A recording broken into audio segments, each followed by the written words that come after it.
28º encontro, catequese em gotas. O pecado original, a liberdade posta à prova.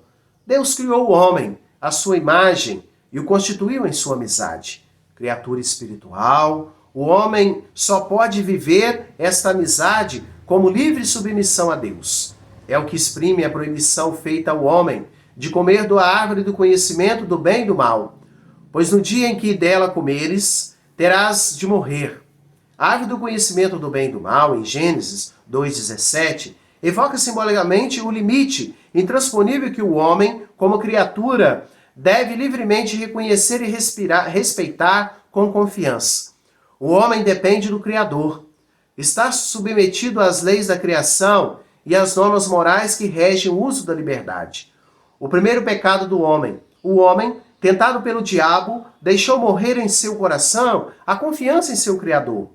E abusando de sua liberdade, desobedeceu ao mandamento de Deus. Foi nisso que consistiu o pecado primeiro do homem. Todo pecado, daí em diante, será uma desobediência a Deus e uma falta de confiança em sua bondade. Nesse pecado, o homem preferiu a si mesmo a Deus e com isso menosprezou a Deus. Optou por si mesmo contra Deus, contrariando as exigências de seu estado de criatura e, consequentemente, de seu próprio bem. Constituindo em um estado de santidade, o homem estava destinado a ser plenamente divinizado por Deus na glória. Pela sedução do diabo, quis ser como Deus, mas sem Deus, o antepondo-se a Deus e não segundo Deus. A Escritura mostra as consequências dramáticas desta primeira desobediência. Adão e Eva perdem de imediato a graça da santidade original. Tem medo de Deus, deste Deus, do qual fizeram uma falsa imagem a um Deus enciumado pelas suas prerrogativas. A harmonia na qual estavam, estabelecida graças à justiça original, está destruída. O domínio das faculdades espirituais da alma sobre o corpo é rompido. A união entre o homem e a mulher é submetida a tensões.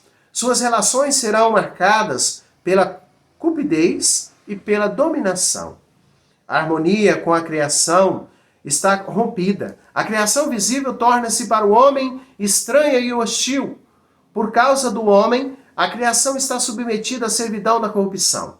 Finalmente, vai realizar-se a consequência explicitamente anunciada para o caso de desobediência. O homem voltará ao pó do qual é formado. A morte entra na história da humanidade. A partir do primeiro pecado, uma verdadeira invasão do pecado inunda o mundo. O fratricídio cometido por Caim contra Abel, a corrupção universal em decorrência do pecado. História de Israel. O pecado se manifesta frequentemente, sobretudo com a infidelidade a Deus da aliança e com a transgressão da lei de Moisés. E mesmo após a redenção de Cristo, entre os cristãos, o pecado se manifesta de muitas maneiras. A Escritura e a tradição da Igreja não cessam de recordar a presença e a universalidade do pecado na história do homem. Até o próximo encontro. Deus abençoe em nome do Pai, o Filho e do Espírito Santo. Amém.